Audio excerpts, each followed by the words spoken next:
In this example, we have an equation for price as a function of demand. P equals 200 times 0.95 to the Q. The question asks me to solve for the demand when the price is 50.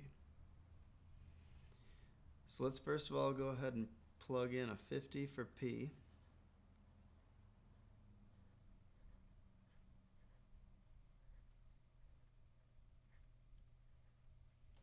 And our goal is now to get the Q alone to solve the equation. Now, we're going to need to get the Q down from where it's at now.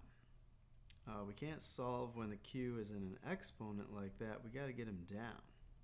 So in the previous example that I showed above, I said that we could get a variable down from an exponent position by taking a log of both sides.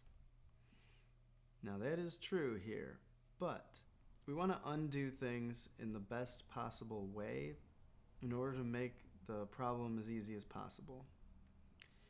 It would not actually be advisable to take a log right now of both sides, because what would happen would be you'd be taking the log of all this.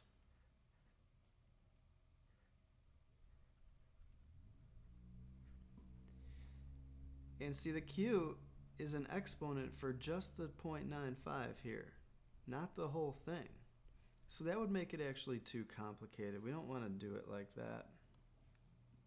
Instead, let's divide out the 200 first. That's the best first step here.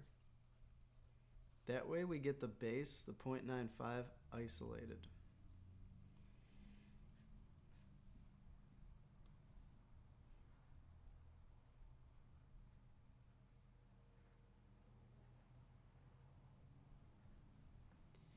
Okay, now we're ready to take a log of both sides.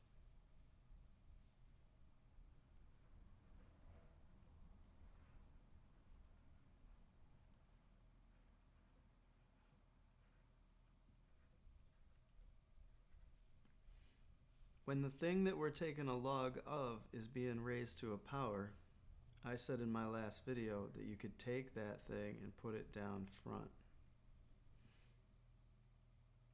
And that's the rule we're going to use here.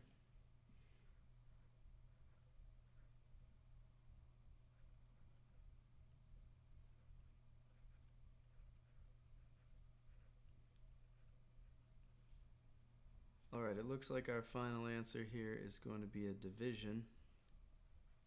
The log of 0.25 divided by the log of 0.95.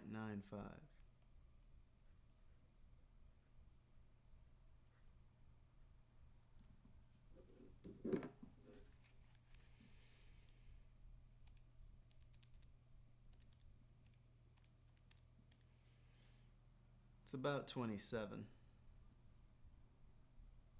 So according to the formula here, the demand is 27 units when the price is 50.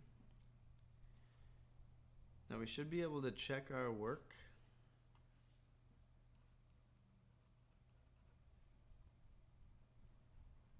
$50 equals 200 times 0.95 to the 27. Is it approximately true?